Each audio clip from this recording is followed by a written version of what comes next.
Ju njohim me përmbledhjen javore të lajmeve. Kjo është Radio 7. Kryeministri i Shqipërisë Edi Rama nga konferenca Shqipëria Horizonti i Ri e mbajtur në Vjenë të Austrisë është treguar kritik me ecurinë e dialogut ndërmjet Kosovës dhe Serbisë. Duke u shprehur besim plot për anëtarësimin e Shqipërisë deri në vitin 2030, Rama i kujtoi edhe një herë Prishtinës të përmbush pjesën e saj të detyrimeve që vijnë si pjesë e dialogut të lehtësuar dhe të kërkojë anëtarësim në Union. Më trishton të shoh që nuk ka as pak përparim në këtë drejtim. And I have been and I am still convinced that Unë kam qenë dhe vazhdoj të mbetem i bindur. Kosova Ka një rrugë shumë të qartë. Kosova nuk duhet mendojë Serbinë, nuk duhet të shohë Serbinë, nuk duhet t'ia di se çfarë bën Serbia, por duhet të bëjë pjesën e vet. Duhet të bëjë detyrat e veta dhe duhet t'i jap bashkimit europian të gjitha ato fletoren me detyrat e bëra të shtëpisë dhe duhet të kërkojë të ecë përpara. Rama komentoi dhe ecurinë e Maqedonisë së Veriut, duke qenë kritik me qëndrimin që po mban Bullgaria në bisedime ndërmjet dy vendeve.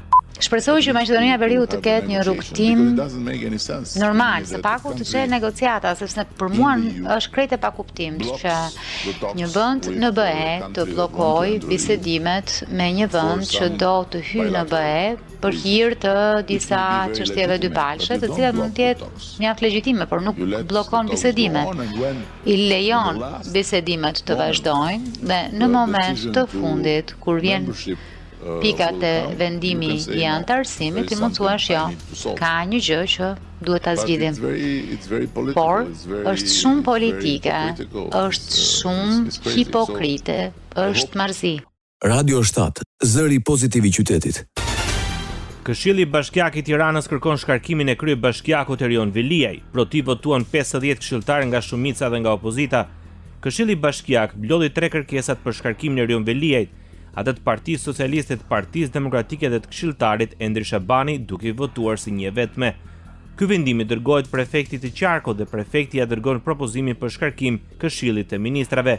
Erion Veliaj nuk ishte i pranishëm në mbledhjen e Këshillit Bashkiak, siç kishte kërkuar dhe vet ai që të dëgjojë. Këshilli Bashkiak i Tiranës votoi pro shkarkimit të Erion Veliaj për shkak të mos paraqitjes në detyrë prej më shumë se 3 muajsh. Debati pati pasi opozita kërkoi që të dëgjojë fjala e kryebashkiakut përpara shkarkimit. Jemi të gjithë dëshmitar të transformimit që ka njohur kryeqyteti ynë gjatë këtyre viteve. Ky hap imponuar nga nevoja urgjente e Tiranës për të ecur përpara me një udhëheqëse të re, nuk është në asnjë mënyrë pranim i pretendimeve të ngritura në procesin penal ndaj kryetarit bashkisë. Ne po kryejmë detyrimin ton politik dhe moral ndaj qytetarëve të Tiranës. Ne kemi shumë të qartë që ky nuk është gjë që po i bëjmë Erion Veliajt. Për këtë shkak ne po i bëjmë këtë gjë, se besojmë tek institucionet e drejtësisë. Është një vendim i vonuar, është i paplot sepse Erion Veliaj duhet shkarkuar për shkelje të rënda të ligjit. Mori shihen e gjellës që ka gatuar vetë. T'ja lëm kryeministrit, arkitektit të gjithë kësaj parade sot, më përpara dhe më mbrapa, që ta zgjidh, siç e di ai. SPAK e ka mbyllur dosjen në ngarkim të tij dhe e ka dërguar në gjyq me 13 akuza, prej të cilave 9 raste për korrupsion. Kryetari i Partisë Demokratike Sali Berisha konfirmoni një konferencë për mediat nga Selia Blu se do të synojë të hyjë në zgjedhjet e parakohshme për Bashkinë e Tiranës përmes një koalicioni opozitar. Ai theksoi se do të kërkohet bashkëpunim me të gjitha partitë që ndihen opozitare, ndërsa theksoi se çdo çështje e kandidaturës do të jetë pjesë e një debati të brendshëm mes salatëve.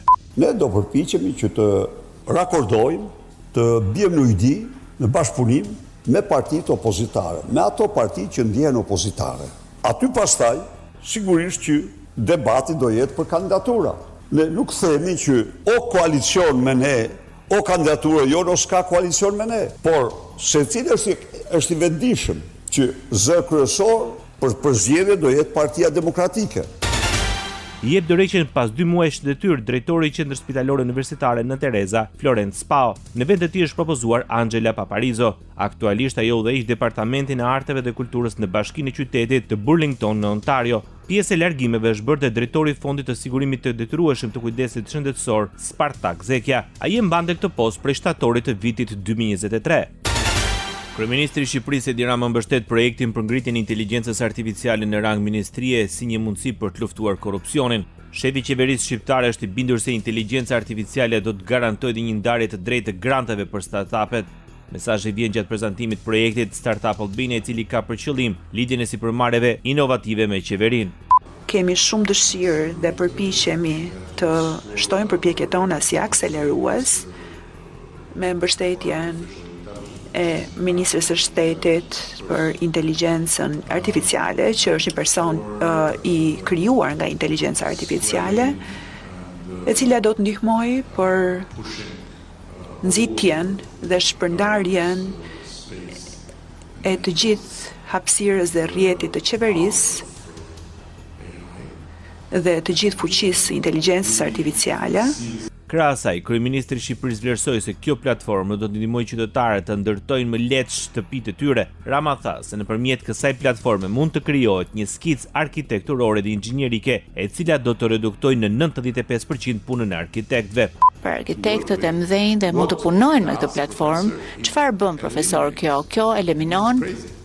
Kjo është çmenduri, eliminon 95% të punës së bërë që njerëzit bëjnë në praktikën e tyre të arkitekturës. Pra është çmenduri e vërtetë. Do t'i bëj arkitektët jo aq të shtrenjtë, është gjë e mirë. Dhe ti ke shumë të drejtë. Ka shumë që mund të bëjë inteligjenca artificiale për demokratizimin. Ekonomi. Treni elektrik Tiranë-Durrës-Rinas pritet të nisë funksionimin në fillim të vitit 2027. Drejtori i përgjithshëm i Ekurrutës shqiptare, Ergjys Verdo, informon se punimet për infrastrukturën janë drejt përfundimit. Sipas tij, deri më tani janë kryer 87% e punimeve, ndërsa aktualisht po punohet për sistemet e sinjalizimit dhe telekomunikacionit. Ai informon se paralelisht janë në zhvillim dhe punimet për ndërtimin e 8 stacioneve të reja ekurrëdore përgjatë linjës, të cilat pritet të përfundojnë brenda majit 2026. Së fundmi, Verdo theksoi se është hapur gara ndërkombëtare për elektrifikimin e linjës me synim për të lidhur kontratën në fillim të vitit 2026. Në përfundim të këtij projekti, udhëtimi nga qendra e Tiranës drejt aeroportit në Tereza do të zgjas vetëm 10 minuta, ndërsa nga Tirana në Durrës rreth 26 minuta. Ministri i Ekonomisë dhe Inovacionit në Shqipëri, Delina Ibrahimi, gjatë prezantimit të projektit Startup Albania, tha se qeveria e sheh zhvillimin teknologjik si pjesë integrale e zhvillimit ekonomik. Ne i shohim të dhënat si një treg i cili duhet përdorur dhe duhet shfrytzuar. Dhe duam të ndërtojmë një shtet i cili është fleksibël, i cili jep mundësi çdo të riu dhe të reje që të zhvillojë produkte të reja me qëllim që të kemi këtë zhvillim. Dhe duam që bazat e të dhënave tona në bashkëpunim me qeverinë dhe me sektorin privat të mund të shfrytëzohen sa më mirë me qëllim arritjen e këtij potenciali. Rritet fluksi i aplikimeve në Albania për ndërtimet në Shqipëri, në kuadër të digitalizimit të shërbimeve publike dhe lehtësimit të procedurave për qytetarët dhe bizneset. Të gjitha aplikimet për leje ndërtimi kryhen online përmes platformës e-Albania. Që prevendosjes së aplikimit online për leje ndërtimi në vitin 2016, statistika tregojnë se janë regjistruar mbi 145.000 aplikime në sistemin elektronik. Mesatarja vjetore e aplikimeve në 3 vitet e fundit ka qenë rreth 20.000 në vit. Në periudhën janar-gusht 2024 regjistruan 11.348 aplikime, ndërsa për të njëjtën periudhë të vitit janar-gusht 2025 janë regjistruar 12.314 aplikime. Rritje dyshifrore e pagesave elektronike në Shqipëri. Sipas të dhënave të Bankës së Shqipërisë, numri i pagesave digjitale për frym ka arritur në 23 në vitin 2024, nga vetëm 4 pagesa për frym në vitin 2016. Të dhënat tregojnë ndryshimin e sjelljes së konsumatorëve shqiptar, duke zgjedhur gjithnjë më tepër zgjidhje digjitale për kryerjen e pagesave të përditshme dhe duke reflektuar një rritje të besimit në sistemi bankar dhe në sigurinë e teknologjive financiare. Banka e Shqipërisë bën të ditur se përfshirja financiare e popullsisë arrin në gati 80%, një nga nivelet më të larta në rajon. Një tjetër tregues pozitiv është rritja e përfshirjes financiare e matur si përqindje e popullsisë që zotëron të paktën një llogari financiare. Kjo përqindje ka arritur në 78% në vitin 2024 nga vetëm 40% në vitin 2017. Aktualitet. Ndalohet nga policia një 35 vjeçar i dyshuar si organizatori kryesor për zonën e Divjakës i platformës online XUX. Për këtë platformë u arrestuan 6 persona. Skema XOX funksiononte mbi modelin klasik piramidal ku qytetarët që investonin udhëzoheshin të sillnin të paktën 5 persona të tjerë në sistem për të rritur përfitimet e tyre. Sa më shumë persona të sillej, aq më e madhe ishte vlera e investuar dhe aq më shumë të ardhura premtoheshin. Drejtoria e timit të krimit kibernetik në policinë e shtetit u bën thirrje qytetarëve të tregojnë kujdes dhe të mos bien prej platformave mashtruese, si dhe të jenë të kujdesshëm me të dhënat e tyre personale dhe bankare në faqe apo aplikacione të pasigurta. Fillon shpërndarja përmes qendrave shëndetësore të rreth 280.000 dozave të vaksinës kundër gripit në Shqipëri. Përmes një postimi në faqen zyrtare të Ministrisë së Shëndetësisë, mjekët u bëjnë thirrje qytetarëve të bëjnë këtë vaksinë për të mbrojtur veten dhe familjen. Ne tashmë kemi hyrë në sezonin e vjeshtës, në të cilin fillojnë problematikat e virozave stinore. Për këtë arsye, te Ministria jonë e Shëndetësisë gjithmonë ju siguron falas qytetarëve vaksinimin moshave mbi 50-60 vjeç, të gjithë pacientëve të cilët janë të imunokompromentuar, të smurët të cilët kanë problematika të tjera të sistemit kardiovaskular apo respirator, është e mira që ata të vaksinoheshin sepse kjo do t'i mbronte. Një apel u bë edhe prindërve që të vaksinojnë të vegjëlit e tyre, sidomos ata që janë për herë të parë në komunitet. Ne u sugjerojmë të vaksinohen fëmijët të cilët janë për herë të parë në komunitet, janë fëmijët mbi 5 vjet me sëmundje bashkëshoqëruese. Ajo që është e rëndësishme është që ne jemi këtu prezent për t'u informuar, për t'u këshilluar që kur është e nevojshme për t'u vaksinuar dhe për çdo pyetje që ju keni. Ndoqët për mbledhjen javore të lajmeve.